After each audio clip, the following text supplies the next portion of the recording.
For a lot of people, dealing with their financial situation can be incredibly stressful.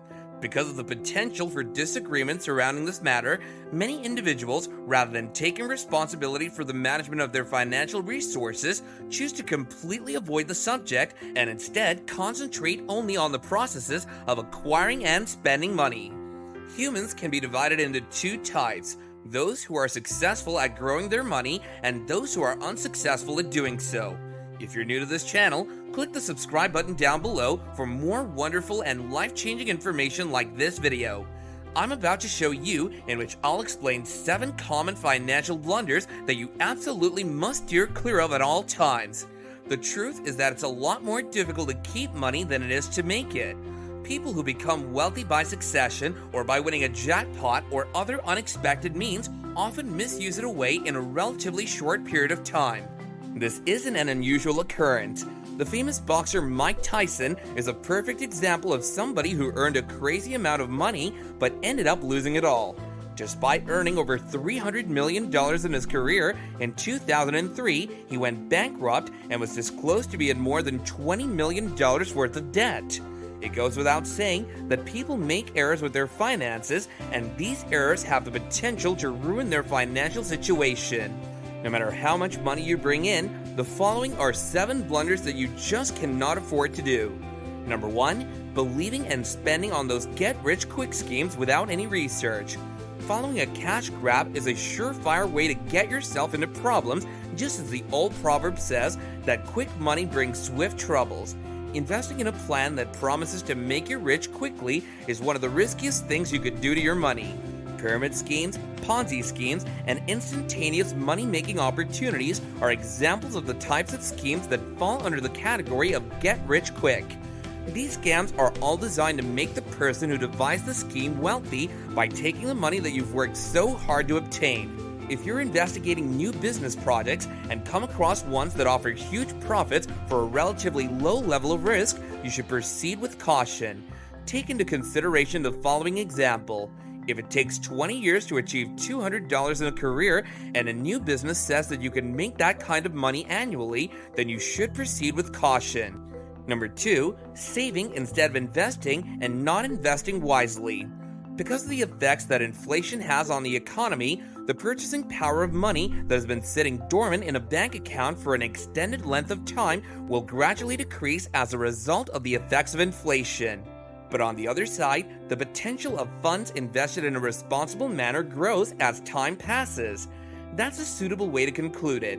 I believe that having a fear of taking investment risks is a poor decision by bringing up the claim that experiencing a fear of taking financial risks is a poor decision. People who are apprehensive about taking risks are the ones who would be most inclined to hoard all of their money and keep them tucked away in a bank for as far into the future as they can see.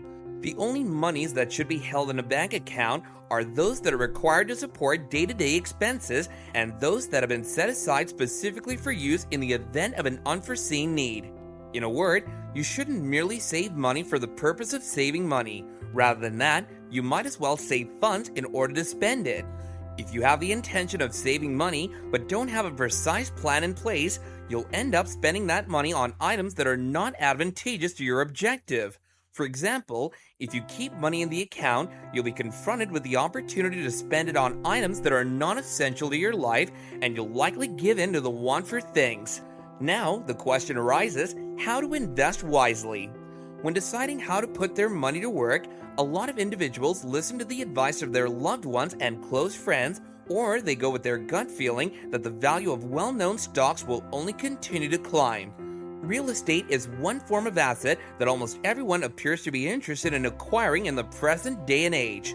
Many individuals have the misconception that once they've purchased a house for investment purposes, they'll be economically independent. They're under the impression that month-to-month rent payments will soon begin arriving at their doorstep, at which point their earnings will skyrocket. The unfortunate reality is that isn't the situation. Number 3, spending money on cigarettes and drugs.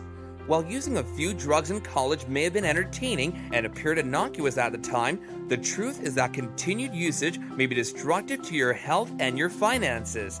If you do the math on how much money drug and cigarette addicts spend in a week or an entire year, you'll discover that a lot of them are stifling their own potential for reaching a point where they can be financially independent. For instance, a pack of cigarettes costs $9.08, and considering that the majority of smokers consume one pack each day, this results in a weekly cost of $68.06 and an annual cost of $3,355.12. The same sum of cash might encompass the real estate taxes on your apartment or a 2-week vacation, but unfortunately, many drug and cigarette consumers fall under this routine through inquisitiveness and peer pressure. Number 4, relying on just one source of income. Many people have a single stream of revenue, and this income most commonly comes in the form of a wage. This is a way of life for most people. Sadly, people's perception of the security of their jobs are not always accurate. In 2018, employers in the United States let go of more than 21 million workers. This indicates that if your employment was the only method you made a profit, then suddenly your cash inflow came to a stop. This is the case if your job was terminated. You ought to start thinking about yourself as a revenue source if you want to be successful. You should start some side hustle and not depend on only one source of income. Number 5, the lack of backup or emergency fund. Let's admit it, things in life don't always work out the way you want them to, and in terms of making things right again, you might find that you need some cash in your pocket. It is possible, for instance, that your car will stop operating all of a sudden, that you'll lose your job, or that your washer will fail. However, almost everything in life requires money, hence, why neglecting to place some money aside in a savings account for unexpected expenses is a very important financial error. According to the findings of a survey that the Federal Reserve in 2019 carried out, almost 40% of adults living in the United States won't be able to meet a $400 emergency expense either with cash reserves or with a credit or debit card charge that they might rapidly pay off. You won't have to count yourself among these unfortunates, thank goodness. You're not required to do so. If you want to err on the side of caution, having funds equal to 1 year's worth of expenses is a good standard method to aspire for. Putting aside these monies need not be difficult. All you have to do is speak with your employer about setting up a direct deduction of 10% of your pay. This will deposit some of your salary into an account designated for use in case of an unexpected expense. But how can you determine when you have accumulated sufficient savings? The majority of financial gurus would advise you to save aside enough money to cover your living expenses for at least 6 months. Number 6, when you spend more than you earn.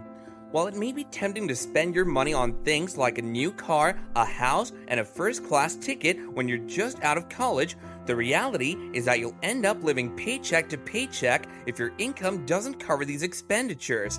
This conflict can be likened to lifestyle inflation, where an increase in cost leads to an increase in spending.